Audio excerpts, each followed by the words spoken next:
Hi everyone, it's Don and I hope you're having a fantastic week. Well, Viking Ocean Cruises on the weekend set sail for a record-breaking cruise.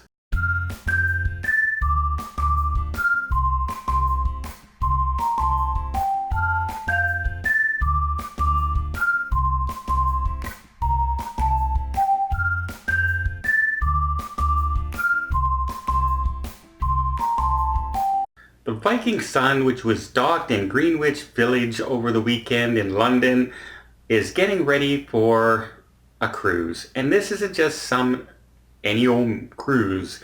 This is one of their world cruise adventures. And this one is going for a world record, amount of days, stops, people, etc. And we're talking 245 days for cruising.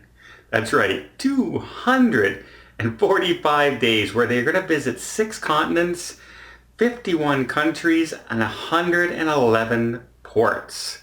That is a huge, huge long cruise.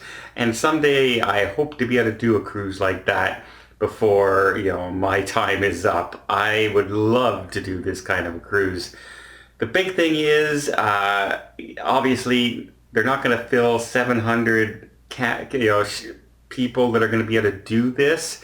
The cruise ship itself holds about 700 passengers, and they are, you can jump on from certain points and do certain amount of aspects of that cruise.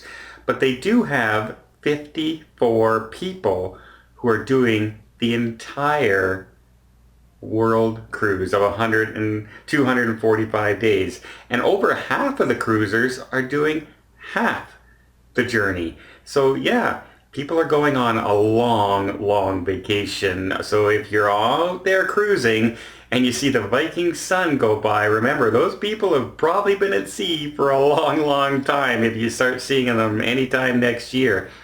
Some of the benefits, of course, of this is it's a smaller ship, but still has all the amenities that a big ship has. Fine dining, it's a luxury, ultra luxury cruise ship. You have massages on board, entertainment on board. You get to know everybody that's out there.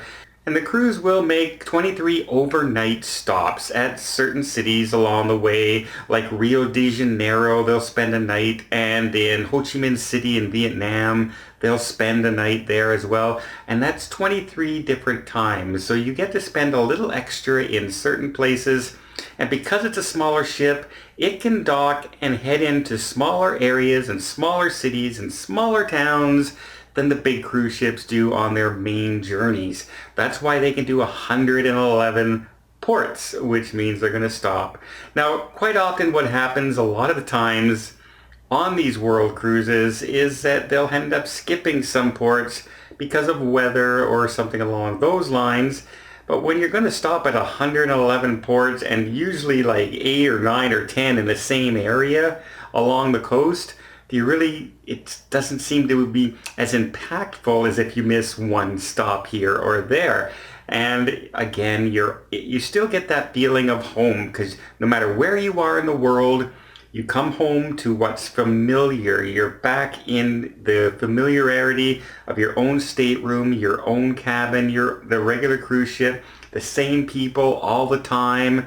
And you can make a lot of lifelong friends doing something like this. Like I said, I'm extremely jealous. I wish I could be on the Viking Sun and do this cruise. One of the other things people ask me all the time is, well, how much would it be? Well, let's just say for the cheapest cabin for the world cruise in US dollars, it runs around $73,000 in the US for one person. So double occupancy, that's $146,000. If you wanted a little more luxury and a little higher up, then we're talking about $215,000 per person or $430,000 for a couple.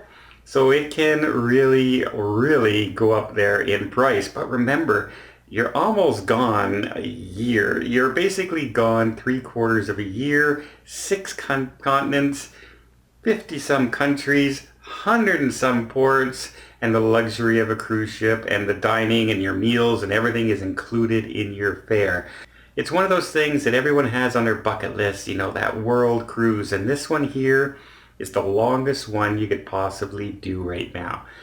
Someday they may just bring out a world cruise that does all 364 days, 65 days of the year. That would be amazing. Can you imagine getting on January 1st and getting off on January 1st the following year? How amazing would that be to spend an entire year on a cruise ship, an ultra luxury cruise ship? Someday, I bet you, it's going to happen, and probably sooner than later. So there it is. That's roughly the cost. That's kind of the itineraries. If you're ever wondering how long you can actually stay at sea on a single cruise, right now that's the longest, 245 days on the Viking Sun. Everybody out there on the Viking Sun, have a great cruise, and we'll see you in, 240 some days. I hope you liked this video. If you did, please give it a thumbs up. Want to see more tips, more tricks, more travel vlogs from around the world? Hit that subscribe button. Till next time, have yourself a safe and a great vacation.